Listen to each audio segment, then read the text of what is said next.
sesión de esta tarde, que es la segunda parte del módulo que comenzó la semana pasada con el maestro Darío, y les aprecio mucho que estén ustedes aquí esta tarde, en pleno día del amor y la amistad, ¿verdad? Entonces, que todos y todas estén muy bien, ustedes y sus familias, en lo personal, de salud y en todos los sentidos, ¿de acuerdo? Entonces, tengo las mejores referencias de ustedes. El maestro Darío me dijo que son muy participativos y que estuvieron uh, aprovechando mucho el tiempo la semana pasada. Entonces, pues me da gusto.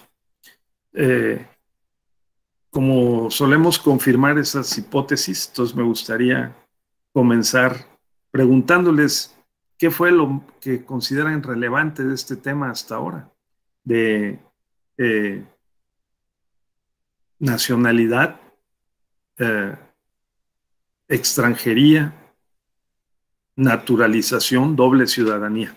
¿Qué les llamó la atención o qué tienen ustedes presente de lo que vieron la semana pasada con el maestro Darío en este módulo? A ver, estimado Carlos Oropesa, que ya nos conocemos, Honorio, Alberto, alguien, Julián, Julieta, si quieren comentar, podemos dedicar un poco de tiempo. A ver, estimado Carlos, buenas tardes. Buenas tardes, doctor Raúl, un gusto encontrarnos de nueva cuenta. Sí. Buenas tardes a todas, a todos. Feliz San Valentín. Pues Sí. doctor, estuvo muy interesante. Ya ves que el doctor Darío Mora es también una persona muy dilecta y diligente en sus exposiciones y nos habló con amplitud sobre los vericuetos que tiene la ciudadanía, el proceso de naturalización y lo que ha implicado para el pleno ejercicio de los derechos políticos electorales de los mexicanos, por ejemplo, en el extranjero, que siendo ciudadanos de nuestro país, México les da la oportunidad de participar en los procesos electivos para presidente, senadores y gobernadores en muchos casos de entidades federativas. Pero también platicábamos, doctor, de que la reforma constitucional del 2014, que da el derecho a votar desde el extranjero por vía electrónica, por vía postal y vía presencial, pues que no lo habíamos materializado, tanto el INE como el órgano administrativo electoral encargado de ello, entre tantas tareas y funciones, no había podido concretar la reforma constitucional del 2014, doctor, que es un tema que tenemos pendientes de hacer realidad, de reglamentar, de establecer los lineamientos para que los mexicanos, que no son poquitos, sino que son bastantes, se considera que hay casi 35 millones de connacionales en Estados Unidos y en el extranjero, que hay que materializar su derecho al voto pasivo, ¿no? Si vemos las cifras, doctor, es muy poca la cantidad de mexicanos que han podido registrarse por un lado y por otro lado sufragar, ¿no? Eso lo vimos. También platicamos sobre el tema de la doble nacionalidad. Ya nuestro país contempla la posibilidad de asumir dos nacionalidades, pero antes nos ponía un ejemplo propio del doctor Darío Mora. Antes tenías que renunciar a una nacionalidad para poder ejercer ciertos derechos en nuestro país, ¿no? Pero bueno, a partir de la promulgación de esta ley, ya se vale ejercer doble nacional y habrá casos que puedan ser hasta 3 nacionalidades si los otros países también reconocen este derecho, el jus soli y el jus sanguinis, ¿no? Entonces, muy extenso, muy apretado, muy participativo y espero que también tengamos una sesión contigo así el día de hoy. Es cuanto, doctor Raúl. Muy bien, Carlos, muchas gracias. Sí, yo creo que este tema está dedicado fundamentalmente a cuál es la relación entre la nacionalidad por naturalización, la doble ciudadanía con la representación política. Entonces, porque pues el Tribunal Electoral ha venido haciendo un trabajo destacado al inaplicar diversos artículos de leyes ordinarias como la Ley General de Procedimientos e Instituciones Electorales, la Ley JIPE, o algunas otras disposiciones que limitan el derecho a la participación política. Entonces, a mí me interesa que podamos fortalecer este aspecto del tema, ¿no? Así estamos en el entendido de que los mexicanos desde el extranjero deben votar. Estamos en el entendido de que los migrantes deben tener representación política, por lo tanto también derecho al voto pasivo, o sea, a estar representados.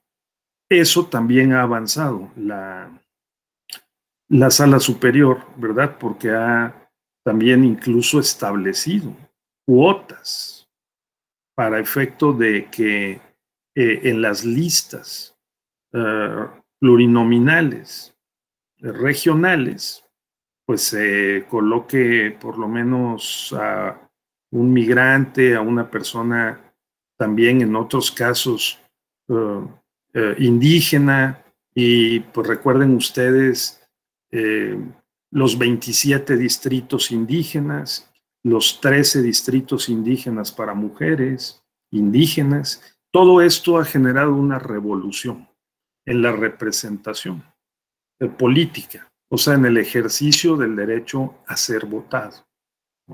Entonces, desde este ángulo, es importante regresar y tener presente, como seguramente lo vieron con el maestro Darío, que el tema de la nacionalidad, la extranjería y los diferentes grados de asimilación de los extranjeros a lo que podemos llamar el Estado, a una categoría que les permite participar y tomar decisiones en los asuntos públicos del Estado o del país de que se trate, pues tiene muchos siglos.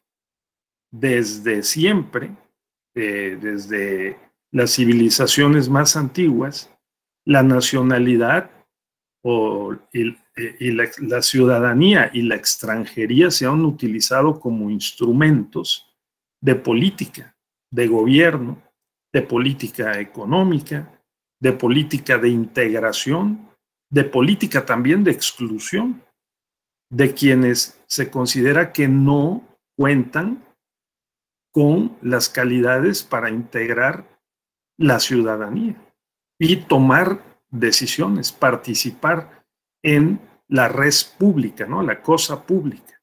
Entonces, eso conviene tenerlo presente porque en la alborada del Estado mexicano, nosotros nos enfrentamos a la problemática de delimitar las fronteras. Y tuvimos, como sabemos, un territorio muy extenso hacia el norte del sur de los Estados Unidos hoy, y también del lado centroamericano, con fronteras imprecisas y con una población muy reducida para el tamaño del territorio. Entonces, nunca fuimos más de 6 millones de habitantes o 7 millones de habitantes al finalizar la época colonial y al iniciar la época del México independiente. Entonces, esto es importante porque tenemos en la Constitución y en las leyes la huella de la experiencia histórica de no haber sido cuidadosos para delimitar bien el territorio y poder vincular a la población al Estado. y al territorio. Como seguramente todas y todos recuerdan, en la teoría clásica del Estado, los elementos de esta organización jurídico-política de la sociedad, pues son primero el territorio, luego la población, la soberanía, ¿no? El orden jurídico y el gobierno. A esto se han añadido algunos otros, por ejemplo, la cultura. Hay quien plantea que la cultura también es un elemento del Estado, porque establece diferenciaciones relevantes y un vínculo de una población con la Constitución. Pues tenemos ciertos derechos culturales, ciertos derechos étnicos, ¿no? Y enmarcados en el concepto de diversidad cultural. Entonces, un mensaje importante que me gustaría que quedara bien firme es que las leyes de nacionalidad y extranjería en México, pero no solo en México, y desde luego las previsiones constitucionales correspondientes, han servido como un instrumento para lograr objetivos, vamos a decir, políticos. Por ejemplo, en el siglo XIX, poblar el país. Y al establecer esta política, paradójicamente, perdimos el territorio nacional o parte del territorio nacional en el norte del país, o sea, el sur de Estados Unidos. ¿Por qué? Pues porque había tanto territorio en la Alta California que llegaba a colindar con Alaska y por lo tanto con Rusia. O sea, teníamos por unos meses, éramos fronterizos con territorio ruso. ¿De acuerdo? Sí, sí. Y entonces, la política de los primeros gobiernos de la República Independiente consistió en poblar esos territorios despoblados y, como ustedes seguramente recuerdan, concedimos a través de decretos que facilitaban la colonización a los norteamericanos que poblaron y colonizaron Texas, pues el derecho a cultivar esas tierras y a establecer allí su hábitat, bajo la condición, por supuesto, de que no pensaran en la independencia. Lo cual, si bien en principio no lo hicieron, pero conforme tuvieron hijos, Stephen Austin tuvo a Sam Houston, o sea, Stephen Austin, Sam Houston, ¿no? Donde solemos ir a ver el supertazón, a los que pueden, cuando se lleva a cabo allí, pues terminaron por reclamar el territorio como suyo. Entonces, ese conflicto, que es una herida profunda de las generaciones que vivieron ese proceso, ¿sí? Pues ha durado muchos años y ha sido muy difícil curar esa herida, porque esos territorios eran nuestros. Y los tejanos y después otros territorios se independizaron primero y después se adhirieron a la Unión Americana. Lo que, como ustedes recuerdan, ocurrió entre 1836 y 1847-48. Entonces fue una década muy mala para nosotros, que hizo pensar que perderíamos el país, no solo el territorio que perdimos, sino el país. Entonces, a partir de allí, han crecido generaciones muy nacionalistas que con mucho cuidado han, digamos, establecido estas estrategias y políticas constitucionales legales para regular la presencia de los extranjeros en México. No, pues es lógico, de un país que pierde la mitad de su territorio, pues desarrolla una actitud recelosa, defensiva, que fue lo que pasó en la segunda mitad del siglo XIX. No obstante eso, recuerden ustedes, si llevaron la materia, quienes sean abogados, de derecho agrario, pues recuerdan que la materia de derecho agrario de lo que se trata en buena medida es cómo fue que se produjo la Revolución Mexicana. Y la Revolución Mexicana se produjo porque el 90% del territorio estaba en manos de un puñado de terratenientes latifundistas, mientras que la mayor parte de la población no tenía tierra, o si la tenía eran pequeños porciones de tierra totalmente magros, sin la posibilidad de producir.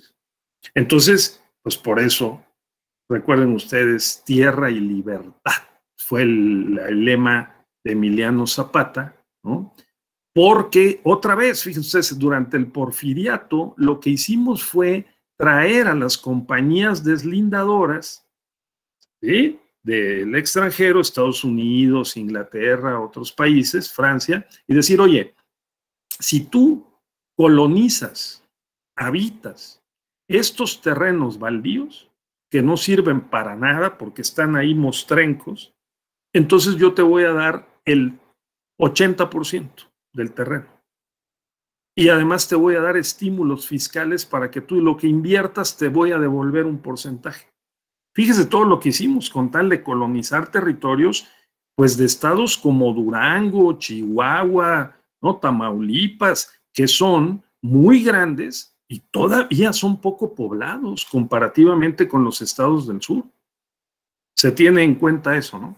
Entonces, esa historia que fue a dar a la revolución, porque claro, se reconcentraron las tierras, pues también ha generado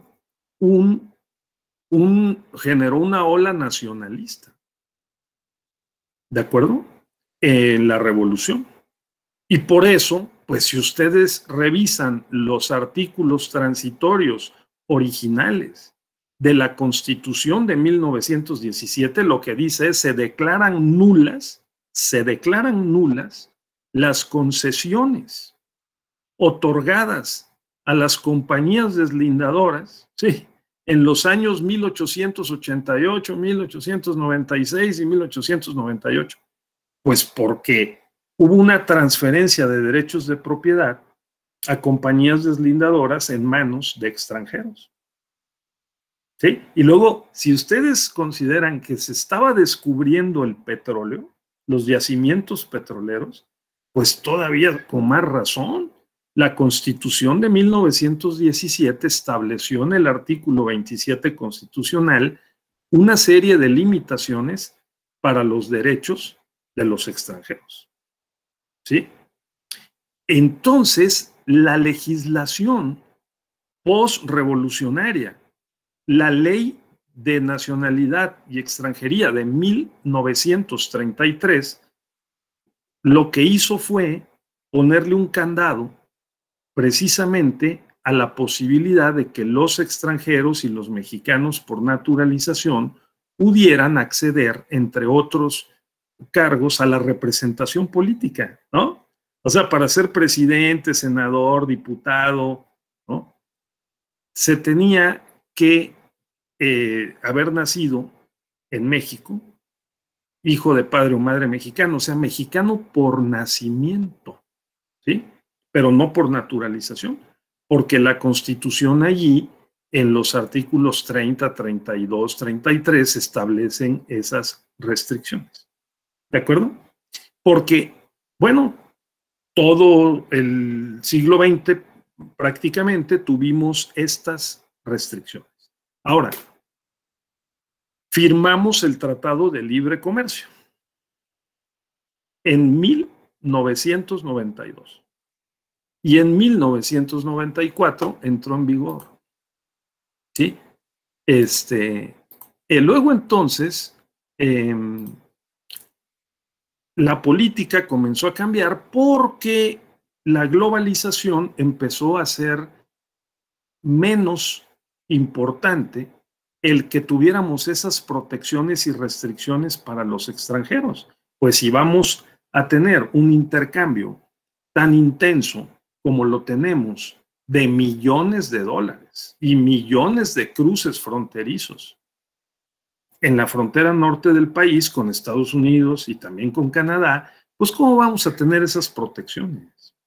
Además, pues también los mexicanos han migrado a los Estados Unidos, como bien decía Carlos, tenemos entre 35 y 37 millones y medio de mexicanos viviendo en Estados Unidos.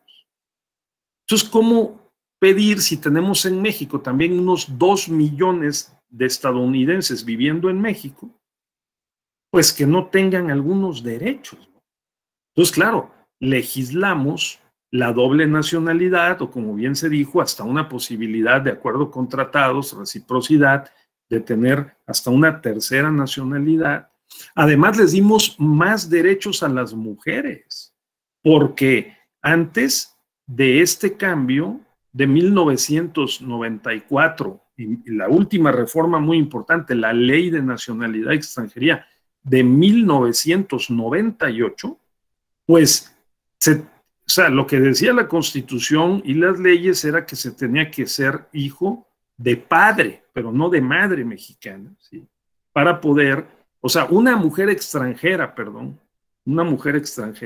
en México no podía transmitir la nacionalidad si se casaba con un varón mexicano. ¿De acuerdo? Entonces, ahora reina también paridad en estas calidades.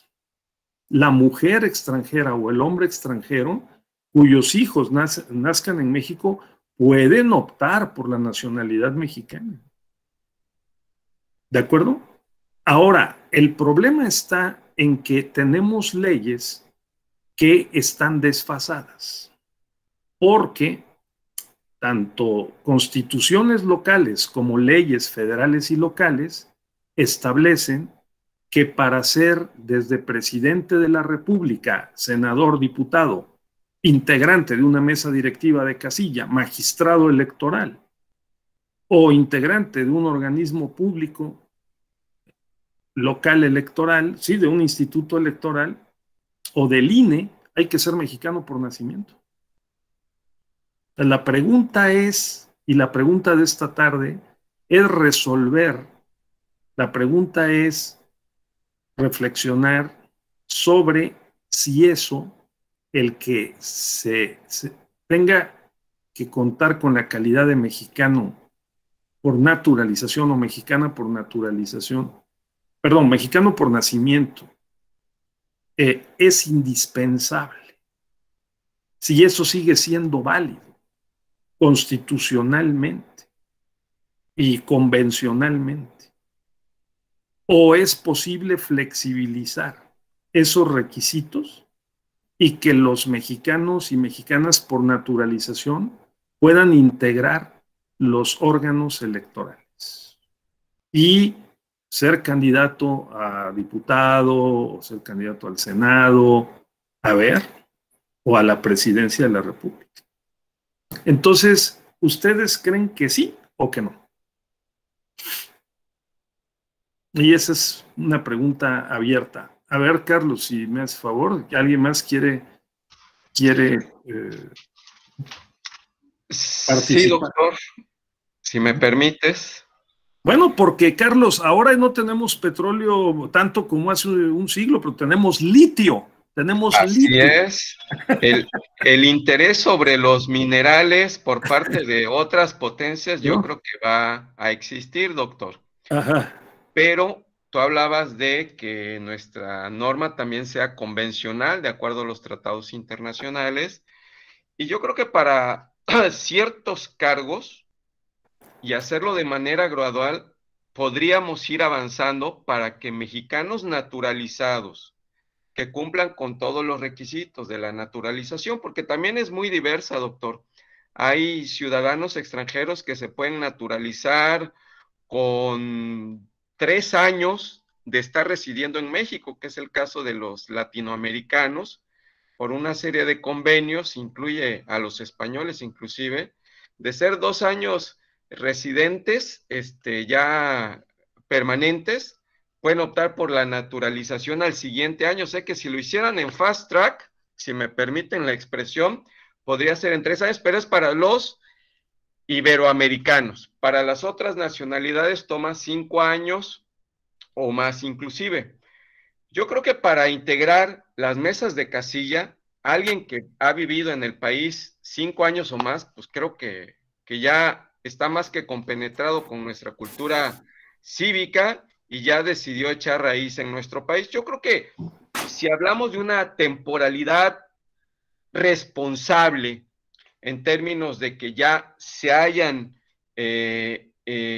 absorbido a nuestra cultura y hayan hecho sus propios aportes, yo creo que para esos cargos bien vale, lo mismo que para los órganos electorales administrativos, doctor, y probablemente para regidores en una primera etapa podrían participar los mexicanos naturalizados, ¿no? Ya para el tema de diputados, senadores, pues habría que a lo mejor establecer otros parámetros, 10 años de residencia o 15 años, pero podríamos empezar integrando mesas de casilla electoral, por supuesto, órganos electorales, los OPLES y las regidurías para alguien que tiene 5, 6, 10 años residiendo, está comprometido, participa en su comunidad.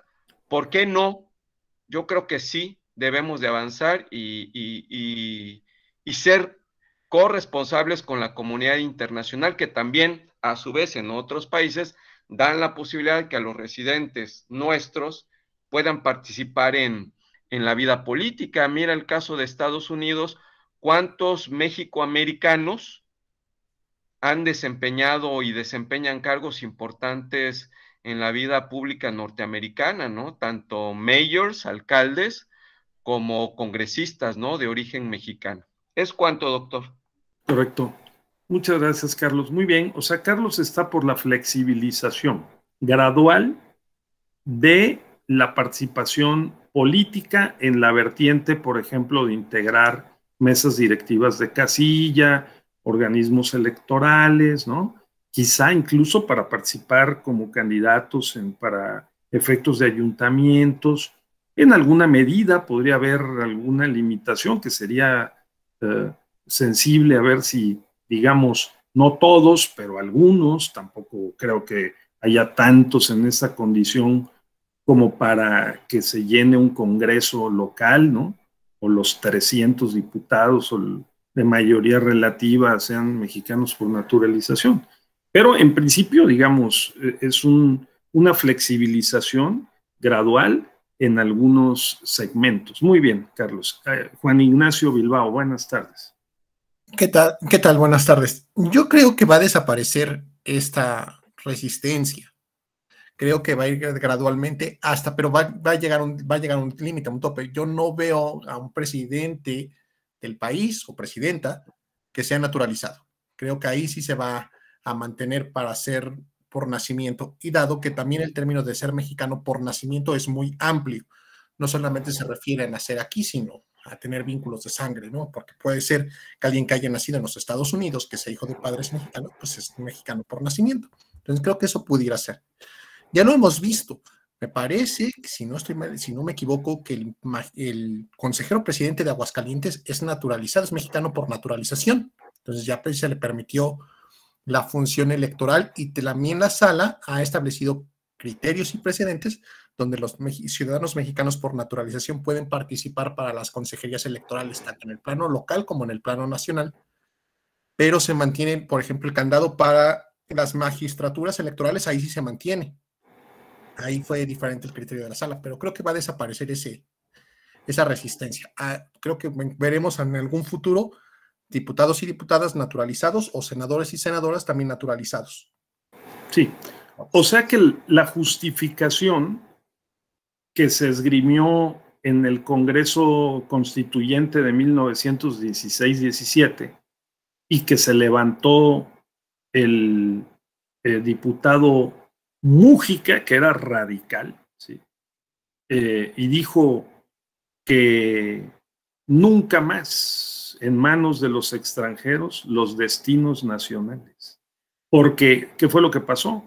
Lo que pasó fue que Limantur, ¿sí?, el secretario de Hacienda en el último periodo de Porfirio Díaz, era de padres, por lo menos de padre francés, ¿sí? Y entonces él, que dirigía la hacienda y era el líder del partido, entre comillas, de los científicos, que apoyaba a Porfirio Díaz, amagó, digamos, tenía la intención de ser candidato a la presidencia de la República. Entonces, pues en aquel momento sí era muy álgido y muy sensible el tema de la extranjería, y en el Congreso Constituyente se dijeron cosas muy duras, ¿sí? Y esta huella que tenemos en la Ley de Nacionalidad de 1998 que dice lo que mencionó Carlos, que si eres de Iberoamérica, entonces con 2 años nada más, no necesitas 5 ni 10 para que te den la carta de naturalización, o sea, iniciar el procedimiento de naturalización. Pero hoy parecería muy lejano aquello, ¿no? El mundo está globalizado, hay muchos tratados, hay muchos intercambios, somos más ciudadanos también del mundo sin dejar de ser ciudadanos de nuestro país, ¿no? Y digamos, quizá haya otros procedimientos, no se necesite tener la nacionalidad por naturalización mexicana para ser dueño de una empresa, ¿no? Transnacional. Vean ayer el señor que construyó el estadio, el dueño de Los Ángeles, Rams. ¿Vieron cuánto le costó el estadio? Le costó $5 mil millones. El estadio donde se jugó ayer el Supertazón. Luego entonces es medio infantil, ingenuo, pensar que porque unos extranjeros tengan unas empresas en México, tengan que ser, digamos, mexicanos por naturalización, para poder influir en los destinos del país, ¿no? ¿De acuerdo? Entonces, eso lo quiero dejar apuntado por lo que vamos a ver en esta siguiente parte de nuestra sesión. Pero antes vamos a devolver la palabra a Juan Ignacio y también a Abril Montserrat, por favor. 2 cosas ahorita. Es que ahorita que estaba comentando esta posición del diputado Mujica, pues también habría que reflexionar sobre la posición de Francisco Javier Mina, ¿no? Al final de cuentas, él era extranjero y se volcó del lado de los intereses de los independistas, ¿no? Entonces, ¿quién podría ser más mexicano, ¿no? Aquel que peleó del lado de la realeza o aquel que viene del lado de los otros. Entonces, eso llama para la reflexión. Y lo otro, creo que nos podría servir de espejo el caso de Armenia, donde su clase política y gobernante generalmente nace fuera de su territorio nacional. Entonces, creo que eso también podría servir para la reflexión hacia dónde vamos. No, y también al revés, claro, y también al revés, el hijo de José María Morelos y Pavón fue uno de los que integró la comitiva para irle a pedir a Maximiliano de Habsburgo que viniera a México a gobernar. Juan Nepomuceno Almonte, ¿no? Claro que no llevaba los apellidos porque era un sacrilegio ser hijo de un sacerdote y llevar los apellidos, ¿no? Entonces no les ponían ni el nombre ni los apellidos. Pero Morelos lo sacó del país y lo mandó a estudiar a Estados Unidos cuando se dio la Revolución de Independencia, y 40, 50 años después, este personaje integró la comitiva que fue a ofrecerle el trono de México a Maximiliano, ¿no? Entonces también al revés, por lo cual, digamos, es muy difícil establecer hoy un criterio de sangre, de suelo, quizá de conciencia podría ser más interesante, ¿no? Pero también el nexo económico, hay muchos factores, ¿no? Países como Uruguay, ahí voy a abrir, hoy te doy la palabra. Países como Uruguay, por ejemplo, pues con 6 meses uno llega a Uruguay, tú inviertes allí, tú vives allí, pagas tus impuestos allí, puedes votar. Y luego puedes ser alcalde, o sea, algo como lo que estaba diciendo Carlos, en ciertos niveles, pues te abren la puerta para los espacios de representación, ¿de acuerdo? Eso es. Muy bien, Abril, por favor. Buenas tardes a todas y a todos. Buenas tardes, doctor. No, pues es complicado, yo creo que lo que mencionaban, y tenemos que, se tendrían que analizar bastantes factores, creo yo. Por pero hay grandes representantes de la cultura mexicana que ni siquiera son mexicanos, ¿no? Tenemos, por ejemplo, a Bruno Traven con su canasta de cuentos mexicanos, que narra como pocos la peculiaridad de lo que sucede con los mexicanos, ¿no? Elena Poniatowska, que tampoco es mexicana, que ya es Claro, naturalizada mexicana, pero claro, que hace una narrativa de la noche de Tlatelolco impresionante, la verdad, y de muchos otros relatos. El punto aquí creo que también se tendría que comparar el sentido de pertenencia. El sentido de pertenencia es muy, muy importante. Muchos mexicanos ni siquiera nos sentimos, bueno, ni siquiera se sienten mexicanos, vamos. Se sí, avergüenzan de ser mexicanos, ¿no? sí, Y entonces no existe ese sentido de pertenencia. Entonces esas personas, pues ¿para qué darles la oportunidad siquiera, ¿no? Que representen algo que ni siquiera sienten la pertenencia. Entonces tendríamos que hacer el análisis de cómo es el sentir, de cómo han trabajado para el bienestar del pueblo, para el bienestar de todo lo que nos rodea, o sea, y pues también no podemos dejarlo de lado. Recuerdo que cuando vino lo de la ola de los migrantes, se mencionó que pues al final de cuentas nadie es 100% de un país. Todos descendemos de migrantes y todos aquí llegamos ya por algún ancestro, por algo. Somos una mezcla enorme de culturas y de países y de tradiciones que nos vamos reconstruyendo y nos vamos fortaleciendo. Y lo que hace el globalismo es eso. Queramos o no, eso es lo que hace el globalismo. Llenarnos de culturas de todas partes, ¿no? Entonces, tendríamos que hacer un análisis un poquito más profundo acerca de eso correcto. para ver, o sea, en el ámbito privado quizá es mucho más fácil decidir, ¿no? En el ámbito público es donde tenemos quizá el reto, pero creo yo que no podemos limitar a un solo juicio lo que es o no. Correcto. Ah, muy bien. De acuerdo, Abril.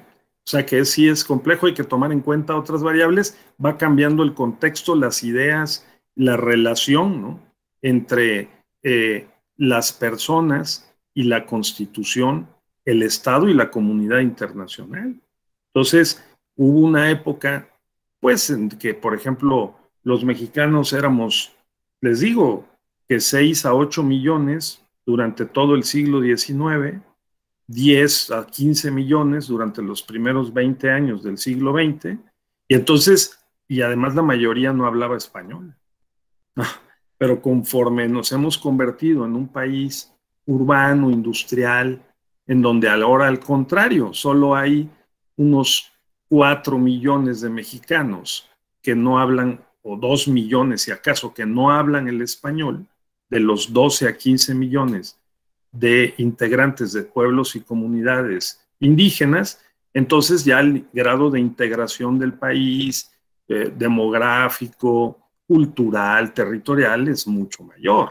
Entonces, eso nos hace una nación, digamos, consolidada en el contexto de la diversidad y la pluralidad prevalecientes. Muy bien. Entonces, eso quería yo subrayarlo, ¿sí? Ahora, quiero mostrar brevemente esto, porque, desde luego, que ha habido, como ustedes ya lo han anticipado, eh, diversos asuntos, ¿sí?, que ha resuelto el tribunal en esta materia. Básicamente se dividen en estos casos o precedentes desde 2012, porque aquí gravitó la reforma constitucional en derechos humanos de 2011, que le abrió la posibilidad a los dos tribunales constitucionales del país, tanto a la Suprema Corte como a la Sala Superior del Tribunal Electoral Federal, y en alguna medida también a las salas regionales del Tribunal Electoral Federal, para llevar a cabo operaciones que antes, pues si la llevaban a cabo, eran por creación jurisprudencial, como se denomina. Pero a partir de 2011, pues ya fue posible hacer eh, interpretaciones de conformidad con la Constitución, de conformidad con los convenios internacionales. Ya fue posible. Pues desde 2007, ¿verdad? Las salas del tribunal que inaplicaran disposiciones legislativas que se consideraran contrarias a la Constitución. Y 2011, contrarias a los convenios internacionales, pues ya fue posible. Entonces, eso abrió un abanico de métodos y de pautas, de criterios de interpretación que se recogieron en asuntos en donde se puso en juego precisamente la calidad de no mexicano por nacimiento para poder participar en la política. Entonces, este SUP-REC, ¿verdad? 155-2012, fue muy importante porque allí se estableció el criterio de, y se discutió la doble nacionalidad y la proporcionalidad en la exigencia del certificado de nacionalidad. O sea, que si para poder participar en la política, como se requería mostrar el certificado de nacionalidad a quién le correspondía, ¿sí? Mostrar el certificado, y si con el certificado de nacionalidad bastaba para probar que se era mexicano, ¿sí? O no, o había necesidad de documentos adicionales para poderlo hacer. Y esto fue una discusión interesante en ese asunto en 2012.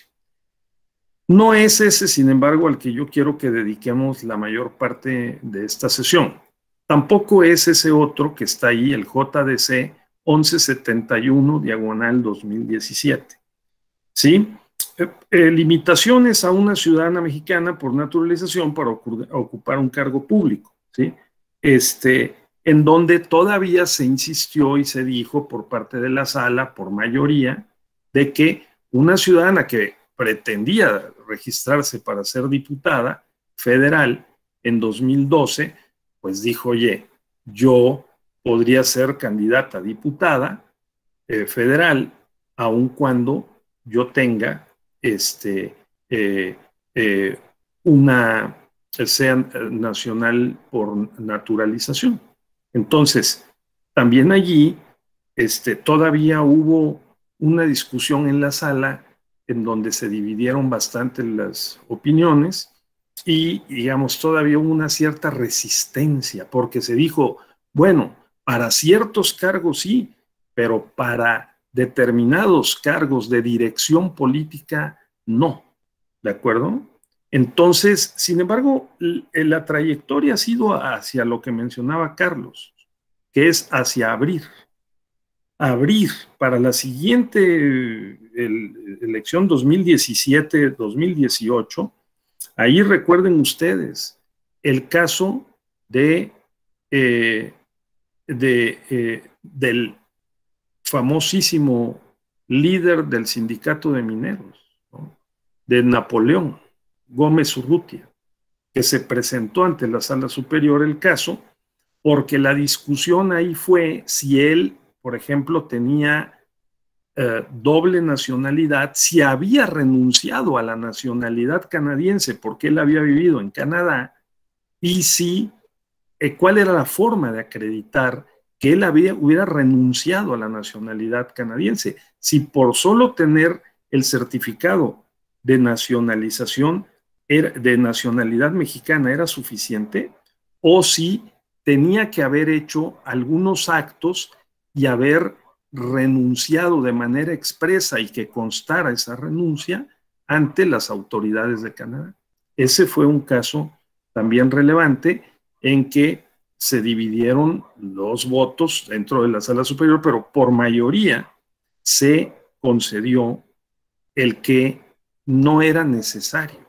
O sea, que el certificado de nacionalidad, para que te otorguen el certificado, se requiere que tú pases una serie de exámenes y una serie de trámites, y supone que hay una serie de garantías que evidencian que tú has reasumido, digamos, o readquirido la nacionalidad mexicana. ¿De acuerdo? Y hubo quien opinó que se requería esa evidencia de haber renunciado ante el gobierno nacional del país, el que hubiera uno vivido todos esos años y adquirido una segunda nacionalidad para demostrar que se había renunciado a ella, lo cual no prosperó.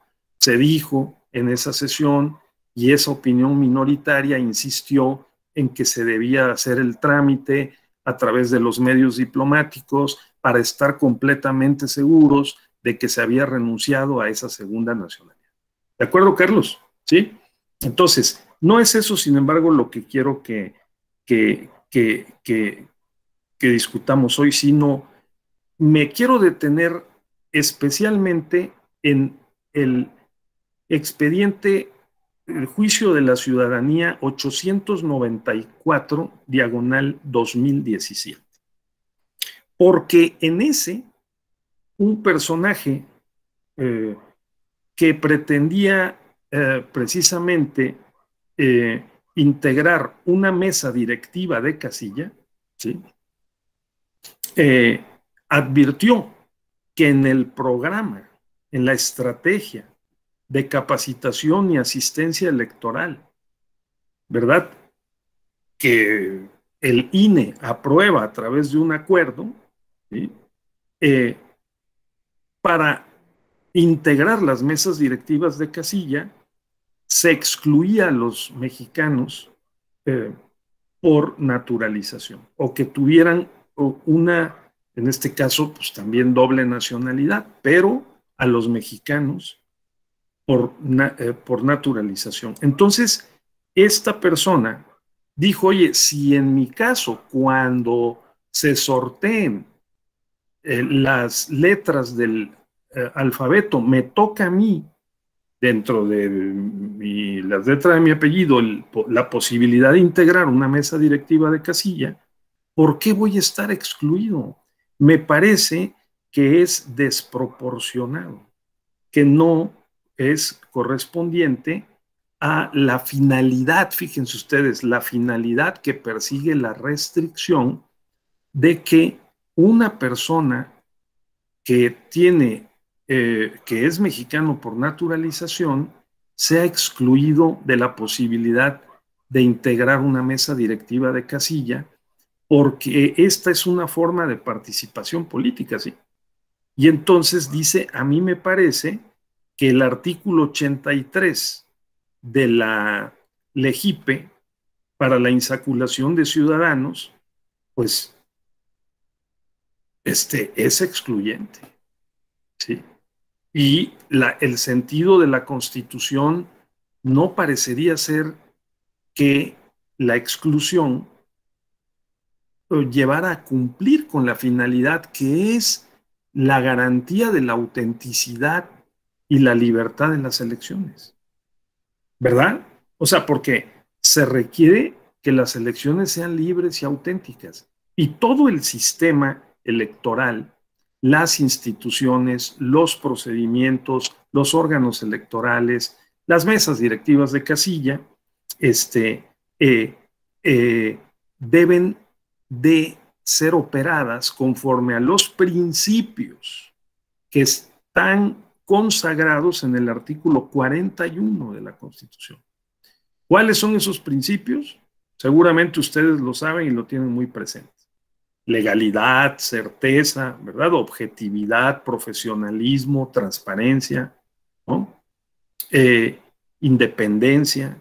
Luego, entonces, se puso a discusión si de manera automática la estrategia de capacitación para los integrantes de mesas directivas de casilla iba a excluir a quienes tenían esta situación, ¿verdad? A los que tuvieran doble nacionalidad hubieran sido naturalizados como mexicanos, o sea, que no fueran mexicanos por nacimiento. Entonces, lo que el actor dijo, o sea, el que presentó la demanda dijo concretamente el artículo 83, apartado 1, inciso A, de la Ley General de Instituciones y Procedimientos Electorales, de la LEGIPE, ¿sí? es inconstitucional y es inconvencional. Y otra cosa que me es muy importante subrayar, se dijo que esa exclusión, o más bien el establecer este criterio de que solo los mexicanos por nacimiento, digamos, encubría o implicaba una categoría sospechosa. Una categoría sospechosa. O sea que el artículo 1 de la Constitución establece el principio de no discriminación y dice que nadie, ¿verdad?, podrá ser restringido o suspendido en sus derechos si no es por el propio texto de la Constitución, y que no se acepta discriminación alguna o menoscabo de la dignidad humana por razones ni de creencias religiosas, sexo, posición económica, ¿verdad? Nacionalidad. Entonces, una categoría sospechosa, ¿qué es? En este lenguaje neoconstitucional del control de constitucionalidad, ¿qué es, Karina? ¿Qué se referirá una categoría sospechosa? Pues ya en el nombre lleva el apellido, ¿no? Parece que es como falsa, ¿no? Sospechosa. Sospechamos de que al introducir una restricción en una ley secundaria y en donde se dice que se va a excluir o se va a restringir a una persona en el ejercicio de sus derechos por razón de género o porque por tener cierta edad, por ejemplo, ¿no? O por ser mexicano por naturalización, parecería que ahí hay una restricción injustificada. Entonces, ¿qué es lo que hay que hacer en estos casos para que pueda demostrarse que se trata en efecto de una categoría sospechosa y de que hay otros medios, fíjense ustedes, más idóneos para poder lograr o cumplir la misma finalidad de garantizar que las elecciones sean libres, auténticas y que los principios de transparencia, objetividad, profesionalismo, imparcialidad e independencia se cumplan?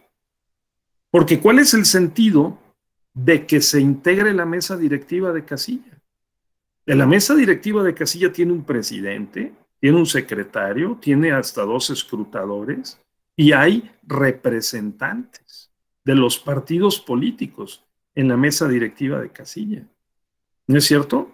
Al mismo tiempo, pues las convenciones internacionales establecen que las personas deben tener derecho de acceso a las funciones públicas del país en condiciones generales de igualdad, ¿sí?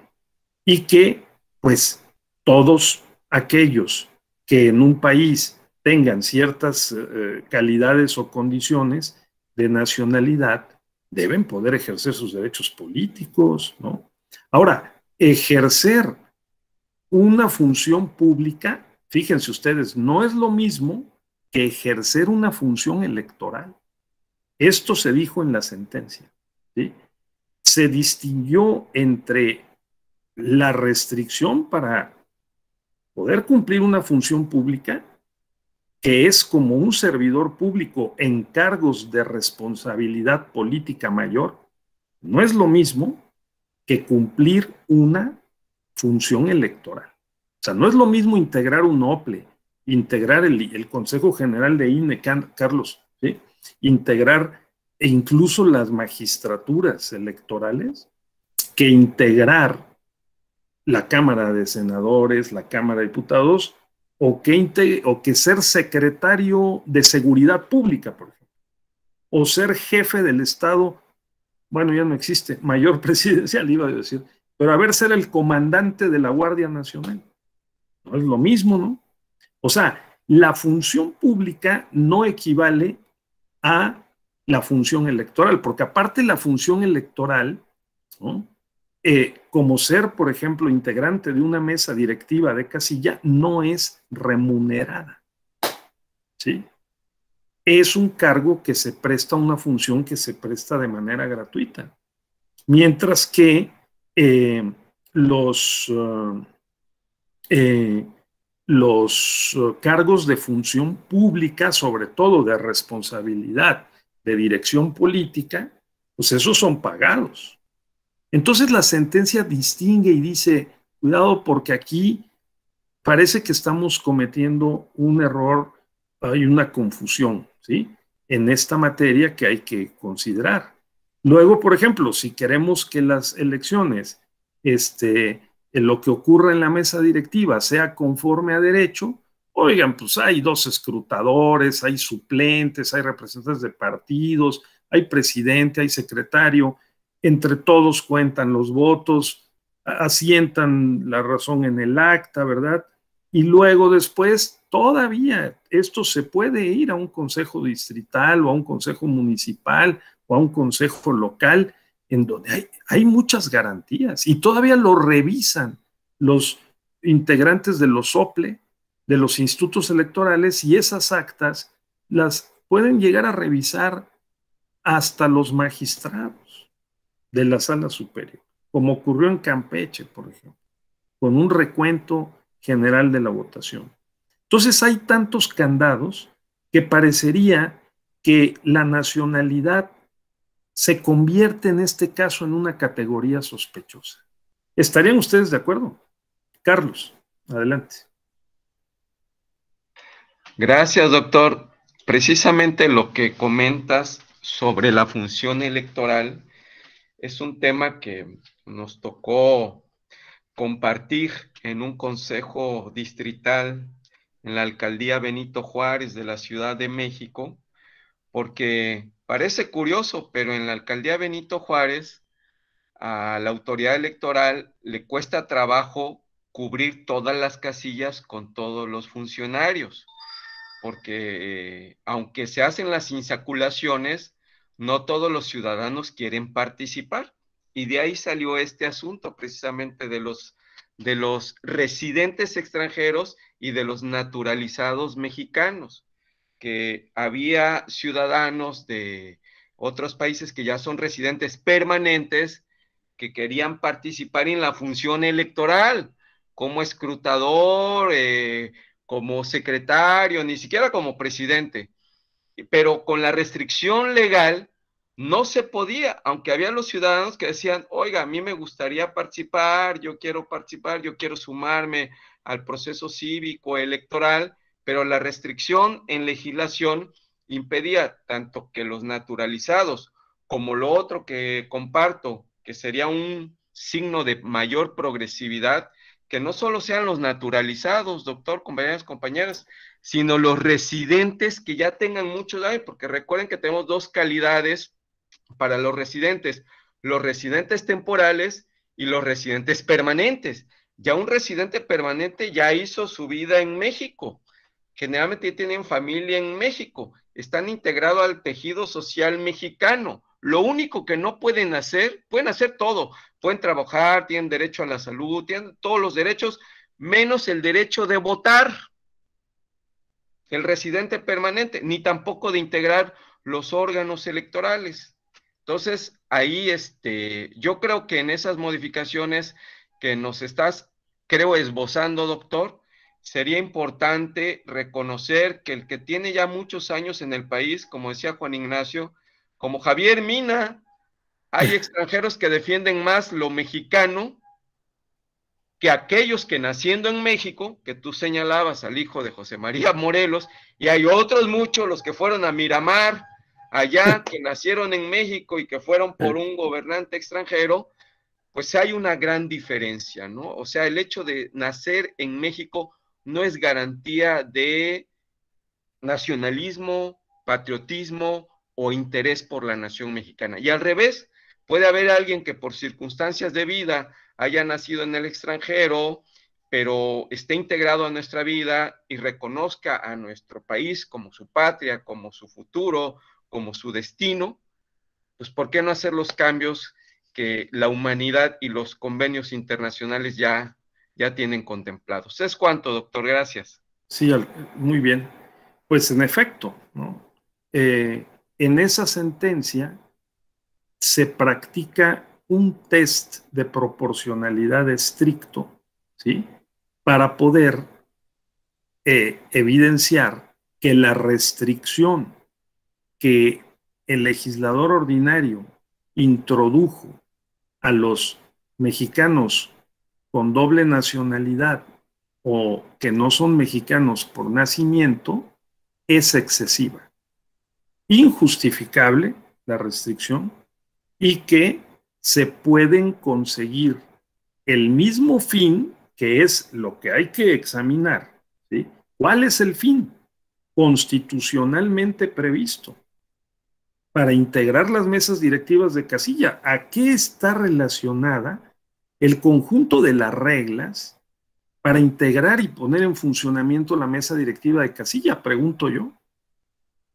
¿Cuál es el fin de que esté integrada como lo está, con todos los procedimientos previstos, ¿no? Sobre reglamentado incluso, sobre vigilada e hiper garantizada, porque, repito, no solamente están los consejeros electorales, sino los magistrados? Luego, entonces, ¿se justifica una restricción de esa dimensión? Esa fue la pregunta, y pues en la sentencia se aplica el llamado test, ¿sí?, de proporcionalidad estricto. Entonces se hace un repaso de las normas aplicables. Por ejemplo, el artículo 83 de la LEGIPE dice que para ser integrante de la mesa directiva de casilla se requiere ser ciudadano mexicano por nacimiento que no adquiera otra nacionalidad. Pero el artículo 1 de la Constitución establece lo que ya mencionamos, que no debe haber criterios de discriminación, salvo los que estén constitucionalmente establecidos. Aquí el problema es que este derecho a la participación política, que es un derecho fundamental, tiene una base constitucional, pero un desarrollo legal. Y en ese desarrollo legal, el legislador puede apreciar las circunstancias del contexto y puede desproporcionar la restricción, ¿de acuerdo? Que fue lo que la Sala Superior consideró que ha ocurrido con este criterio de la doble nacionalidad o de la nacionalidad por naturalización. Es desproporcionado exigir que los integrantes de la mesa directiva de casilla pues sean mexicanos por naturalización o que no tengan una doble nacionalidad. Y eso lo convierte en una categoría sospechosa, ¿sí? Entonces, haciendo una evaluación de si hay otras medidas que estén en la legislación para conseguir el mismo fin constitucional, que es que haya certeza, legalidad, ¿no?, transparencia, finalmente elecciones libres y auténticas, la conclusión es que sí existen esas otras medidas, ¿sí?, que son todas las que ya hemos mencionado y que podemos sintetizar en el conjunto de las garantías, ¿sí?, para poder recibir, procesar y reportar la votación. Y además después verificarla y validarla. Luego entonces es, repito, desproporcionado, porque no se trata de una función pública, sino de una función electoral, dice la sentencia, fíjense ustedes, ¿sí? Porque en el caso de los servidores públicos, estos reciben una remuneración adecuada y renunciable por el desempeño de su función, empleo, cargo o comisión, que debe ser proporcional a sus responsabilidades. Dice el presidente, por cierto, que él tiene la mayor responsabilidad y que gana menos, ¿no?, que otros servidores públicos. Pero bueno, hay un régimen de responsabilidades. Dice Además que no es lo mismo función pública que función electoral, porque estas tienen carácter obligatorio y gratuito, ¿sí? Son retribuidas solo aquellas que se realizan profesionalmente, en los términos de la Constitución y las leyes, ¿sí? Pero, como sabemos, nos llaman a integrar la mesa directiva de casilla, pues no nos pagan, ¿no? Entonces, es una función electoral. No forma parte de un servicio público estratégico o prioritario, ¿no? O sea, no puede sospecharse de que por tener la categoría o la calidad de mexicano por naturalización o con doble nacionalidad, vamos a violentar alguno de los principios o de los, no se va a conseguir el objetivo constitucionalmente previsto, ¿sí? Para la organización de las elecciones, que está dado a través de los principios que ya mencioné, ¿verdad? No tiene que ver con la soberanía, la independencia o la seguridad del Estado. No se trata del comandante de la Guardia Nacional ni del secretario de Seguridad Pública, ¿sí? Entonces, ese es uno de los principales, digamos, argumentos que esgrimen la sentencia, ¿verdad?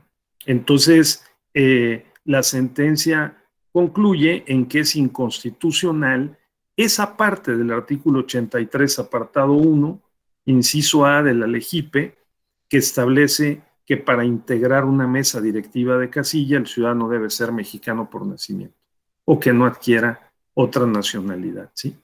Porque, por las razones que ya mencionamos.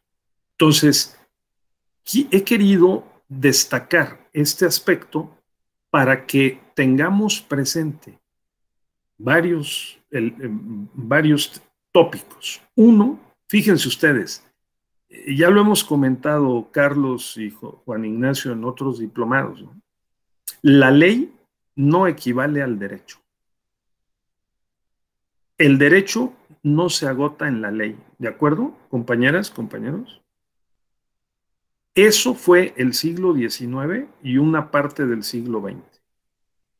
Pero en el contexto contemporáneo, el derecho está integrado no solo por normas o fragmentos de normas que proceden de diversas fuentes, la fuente legislativa, la fuente administrativa, la fuente jurisdiccional, la fuente nacional, la fuente supranacional, o sea, las sentencias de la Corte Interamericana de Derechos Humanos o la Convención Internacional, ¿sí? No, sino que digamos, la ley, la norma jurídica hoy se integra y se declara en última instancia, cuando es el caso, por un tribunal constitucional. Este es el caso, ¿sí? Este es el caso. Un tribunal constitucional, fíjense, Honorio, ¿sí?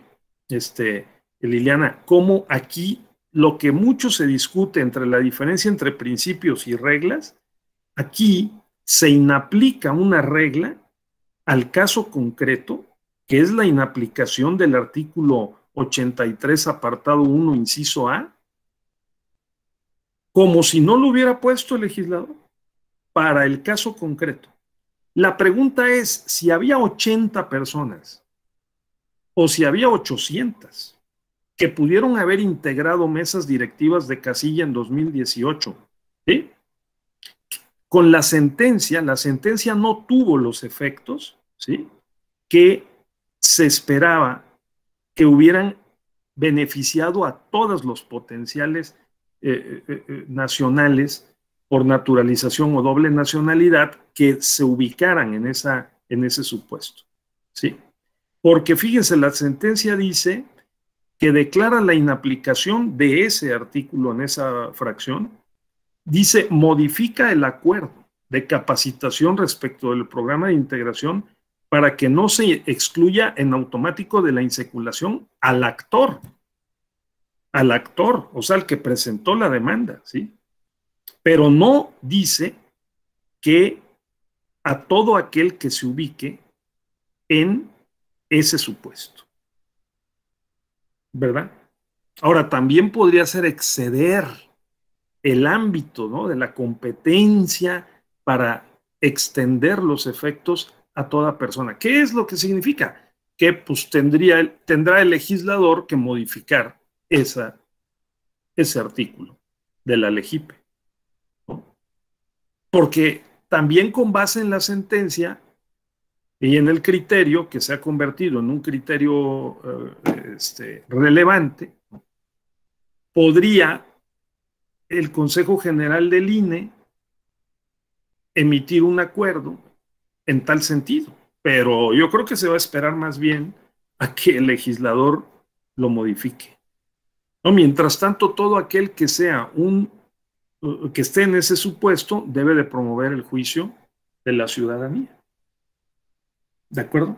Entonces, yo he querido hacer énfasis en esta sentencia en particular, porque este tema nos permite mostrar esto que luego se discute en diversos foros y en diversos espacios, entre la diferencia entre reglas y principios y cómo opera el control de constitucionalidad y convencionalidad de manera, como se llama, desconcentrada o difusa.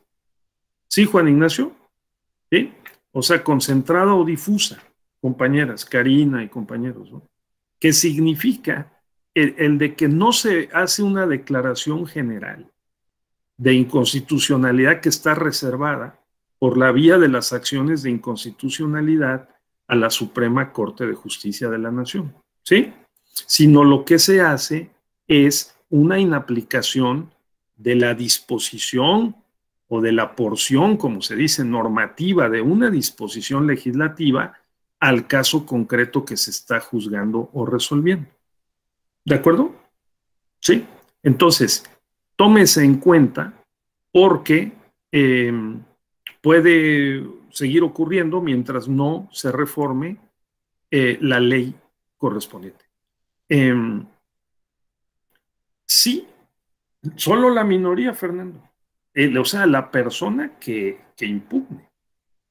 Hasta que no reforme el legislador ordinario y diga, sí, efectivamente, ya no hay, en este caso, necesidad de restringir con esa profundidad o con ese alcance el derecho de participación política de los doble nacionalidad o mexicanos por naturalización.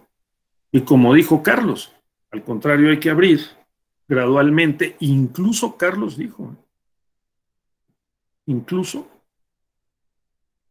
no solo en la función electoral, sino en la función pública. O sea, el ayuntamiento o alguna otra cargo de responsabilidad quizá intermedia, y considerando también que existan las protecciones, las garantías para cumplir con el mismo fin constitucionalmente previsto, ¿no? Si se forma parte de un órgano colegiado, pues ¿cómo una persona o dos personas dentro de un órgano colegiado de 5 o de 7 personas van a hacer prevalecer un interés extranjero, digamos, ¿sí? O que no corresponda al interés nacional prioritario o estratégico? Hoy parece que nos cuesta ya mucho trabajo, según hemos recogido aquí y en otros diplomados, el sostener este tipo de restricciones, por lo menos de tal magnitud, ¿no? ¿Es así? Muy bien. Entonces, quiero reiterar, compañeros, esta nueva lógica de la operación constitucional, ¿sí? Es claramente relevante el que lo tengamos presente. Desde 2007, las salas del Tribunal Electoral pueden inaplicar al caso concreto disposiciones, sobre todo legislativas, ¿sí?, que se consideren contrarias a la Constitución o a la Convención Internacional, porque estamos hablando de derechos fundamentales. ¿De acuerdo? El derecho a la participación política está previsto en el artículo 9 de la Constitución.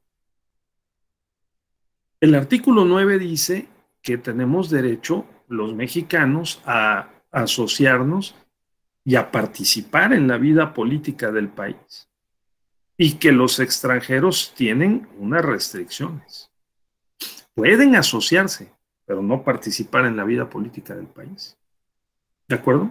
Pero en este caso estamos hablando de una franja intermedia, porque estamos hablando de personas con doble nacionalidad, una de ellas la nacionalidad mexicana, y que, o bien que son mexicanos por naturalización. Luego entonces, allí la hipótesis, el supuesto es distinto, ¿no? Por favor, tengamos presente porque en este caso se ve con mucha claridad cómo opera la inaplicación. La inaplicación. ¿Por qué? Porque antes incluso de proceder a declarar esa inaplicación, esto es otro mensaje relevante. Lo que la Corte ha dicho y la Sala Superior ha establecido en jurisprudencia es que se tiene que hacer una operación para ver si la disposición es conforme con la Constitución. ¿Sí? Entonces, incluso antes de inaplicar, se puede hacer una valoración por la vía de un test de proporcionalidad estricta para ver si hay otros medios para conseguir el mismo fin. Y este es el caso. ¿De acuerdo, compañeras, compañeros?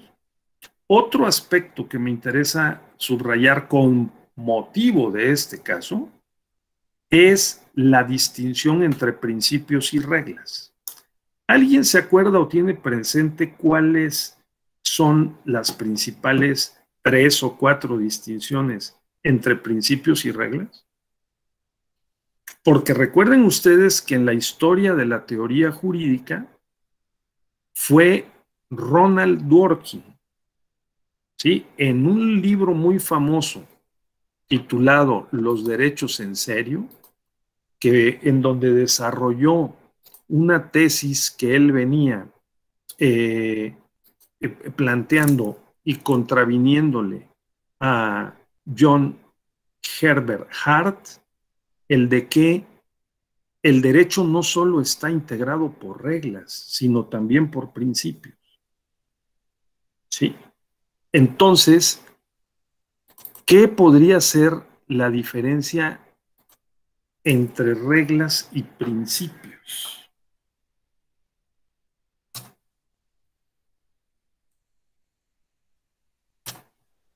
¿No? La distinción aparentemente es una cuestión solo de grado, ¿verdad? No es tan sencillo el determinar esa distinción. Pero claro, si nosotros leemos el artículo 41 de la Constitución, pues vamos a ver que está plagado de principios, aunque también de reglas. ¿Sí? Entonces, los principios, por una parte, pueden ser entendidos como valores, ¿no?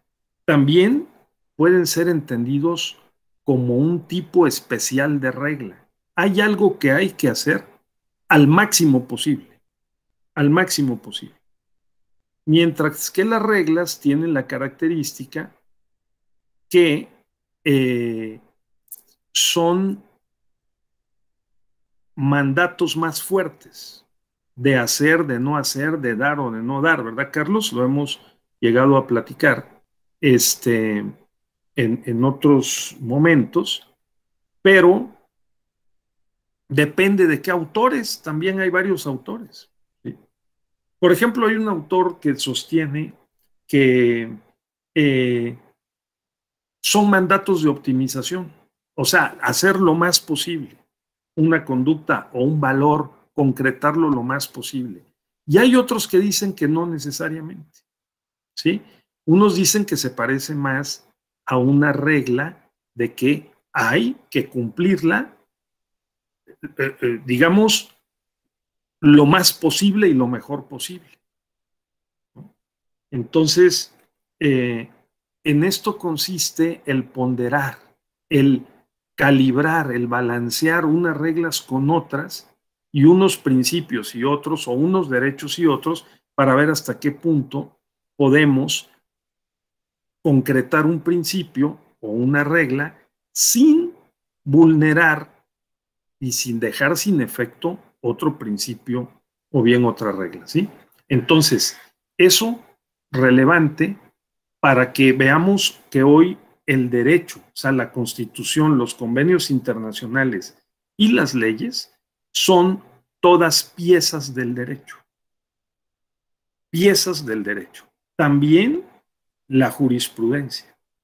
Son todas piezas del derecho, como ha escrito Manuel Atienza, y que la argumentación, la interpretación y la argumentación jurídica son las que le dan, digamos, el sentido, el alcance a esas disposiciones normativas, ¿de acuerdo? Así que tengámoslo muy presente porque hoy hay en el derecho electoral dos corrientes que son muy compatibles, creo yo. El garantismo, o sea que hay que garantizar el cumplimiento de los derechos por la vía de los principios y de las reglas, y el principialismo, ¿de acuerdo? Que sostiene que los principios abren la posibilidad al juez, sobre todo de la interpretación, que permita, digamos, concretar en la máxima medida posible los propósitos del derecho o los fines del derecho. Y aquí está un caso, aquí está un caso. Se lo recomiendo muchísimo porque es una sentencia sencilla de leer, fácil de entender, está hecha en la ponencia, estuvo hecha en la ponencia del magistrado Felipe de la Mata, ¿no? Y fueron muy cuidadosos en la forma de estructurar la sentencia. Tiene un índice muy bien hecho, tiene las notas a pie de página al final de la sentencia y está muy clara cuál fue la controversia, cuál es la tesis, cuál es la justificación, cómo se aplicó el test estricto de proporcionalidad. ¿De acuerdo? Entonces, estos aspectos que yo he querido en esta tarde subrayar y enfatizar con ustedes para que lo tengan presente. ¿Sí? No sé, aunque son las 6:30 aproximadamente, dado el día que es y la hora que es, yo voy a invitarles a que hoy pues, nos despidamos un poco antes y puedan ustedes también disfrutar, gozar de esta tarde del 14 de febrero. No sé si tuvieran, compañeras, compañeros, algún comentario final que quisieran hacer al respecto. Carlos, compañeras, muy bienvenido comentario. Doctor, pues para concluir y cerrar con broche de oro, compañeras, compañeros, me parece que esta visión progresista de ir ampliando la participación de los ciudadanos en general, sin importar o sin menoscabo de su nacionalidad, es una orientación que creo que vamos a estar caminando, como señalaba Juan Ignacio, hacia adelante, ¿no? Y en un planteamiento, en una pregunta que abro para todos, así como la Unión Europea tiene su parlamento, en nuestra América Latina hemos hecho el ejercicio de tener un parlatino, pero que no tiene la vida legislativa y el propósito que sí tiene el Parlamento Europeo. ¿Tú crees que en esta visión progresista, que creo que vamos avanzando no solo México, sino América Latina en general, podríamos pensar en una especie de parlamento latinoamericano, si no igual, similar al Parlamento Europeo? ¿Es cuánto? Es una muy buen planteamiento, estimado Carlos. Yo pienso que así como los mexicanos con doble nacionalidad, nosotros también podemos tener una doble afiliación al Parlamento latinoamericano, probablemente a un Parlamento iberoamericano, ¿no? Y también a un Parlamento norteamericano en el futuro. Porque fíjense ustedes, nosotros somos en lo económico norteamericanos y en lo cultural somos iberoamericanos. Sí, nosotros culturalmente somos iberoamericanos, pero en términos de la inserción y de la integración económica, somos, por el nexo económico internacional, somos parte de la economía de Estados Unidos. Les digo que al señor que construyó el estadio le costó $5,000 millones.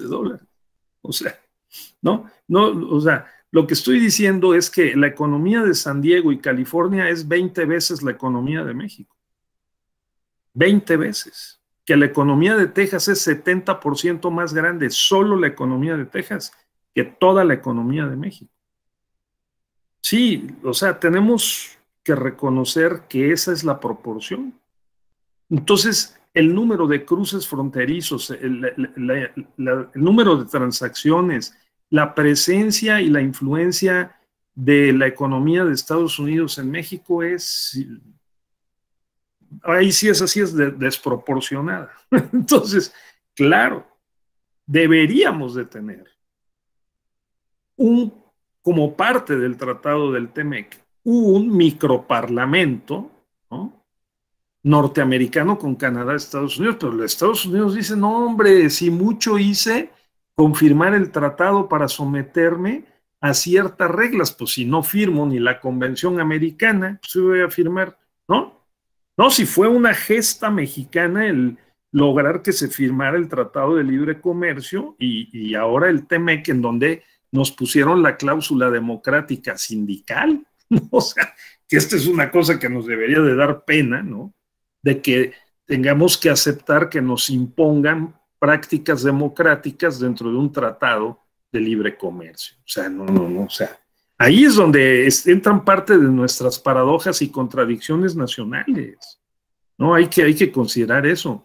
Y por el otro lado, Carlos, ya que me has provocado, pues yo diría que sí, un parlamento latinoamericano, iberoamericano, porque también tenemos cosas. Miren que, bueno, formamos parte de la cumbre iberoamericana, formamos parte de la CELAC, ¿no? La CELAC, que es esta, ¿qué es, Carlos? Es Confederación de Estados Latinoamericanos y Caribeños, ¿no? Pero no caribeños, doctor, sí. Sí, es conferencia, no es confederación. Conferencia sí, de Estados Latinoamericanos y Caribeños, sí, compañeras, compañeros. Entonces, esto permite el equilibrio entre la identidad cultural iberoamericana, latinoamericana, caribeña, y por un lado, y la norteamericana por la otra. Yo recuerdo que tuve la ocasión de ir a un país de África, en Togo, para que veamos si sirve esta anécdota, cómo nos ven. Pues me invitaron a dar una breve conferencia, ¿verdad?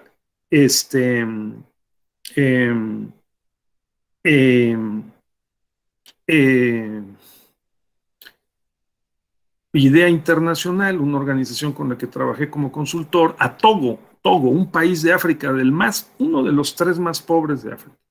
Y ahí tuvo lugar una reunión con los consejeros electorales de varios países de África, y una vez que yo dije que la observación internacional, los visitantes extranjeros, como le llamamos en México, juegan un papel muy importante, muy relevante para coadyuvar a la garantía de la integridad de las elecciones libres, auténticas, periódicas, etcétera, etcétera, se levantaron unos colegas. Miriam, encargamos los micrófonos. Miriam, sí. Entonces, se levantaron unos colegas africanos y dijeron, usted viene de parte de los gringos, de los norteamericanos, usted es mexicano, forma parte de los intereses de Estados Unidos. Aquí, en África, nosotros hacemos valer la soberanía de nuestros pueblos, fíjense.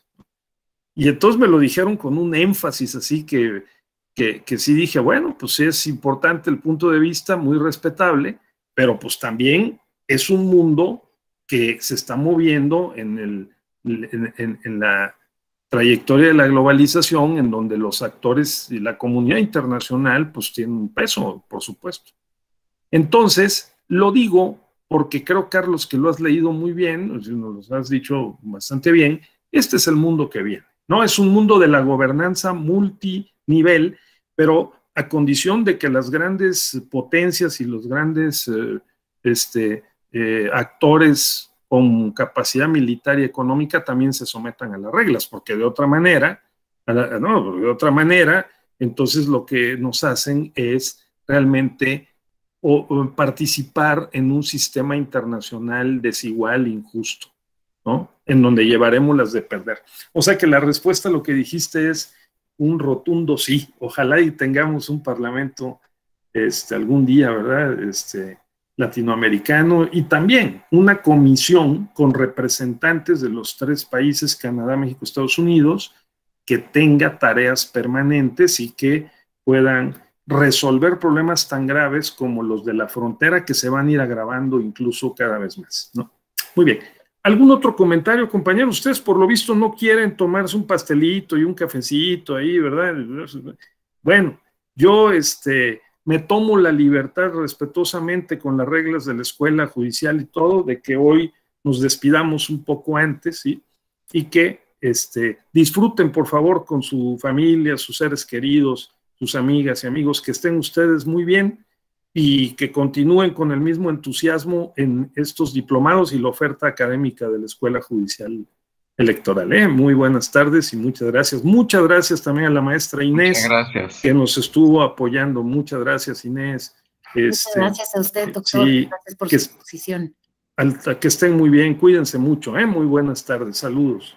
Hasta la próxima, saludos. Hasta mañana, compañeros. Gracias, saludos. Saludos, buenas tardes. Gracias. Bye. Feliz día. Gracias, buenas tardes. Cuídense. Gracias.